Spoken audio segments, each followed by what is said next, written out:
The people of Nyangbari in Ribhoi district on Saturday protested the opening of Narang Health Sub-Center in Ribhoi district. The people are not opposing the functioning of the health sub-center, as they wanted that the name of the health sub-center should be Nyangbari and not Narang, because this health sub-center is under Nyangbari area. Wak kini kikun samla namar kajakar kadon kakendo kasiap kadai jongkan nong yang bari. Te nang tap dia kajabok kajaban kin hapkit kin yang bari. Te balengin ai ta kadang sub sentar narang ngikwa hiba bat ngada wajur hin kaliang jongaru ba kaneka sainbut lane ki bat kikot kislar kumjuk bakin long haka sub sentar yang bari. Ikwa hib kan kelano. Nakaliang jonga kwa ban keren sepangane ka naga snong. Mudera nakaliang samlang yang ni don ga jingi teli gi samla bat ki snong. Thì ta cái đau như one protect agan ka jingle chungki ke jingle menthi chungki kim pen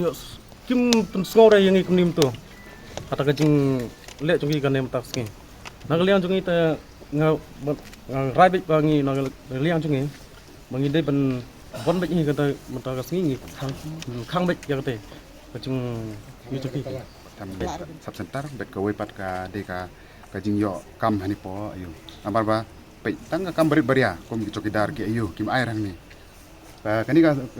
sub center ka don hapo ning bertham tige ki bru ki ba nong tri beria ki la am ban ai naka snong hende kim air weru te ya kata ki ni kena semla ni dawa ba kin le nok play na ka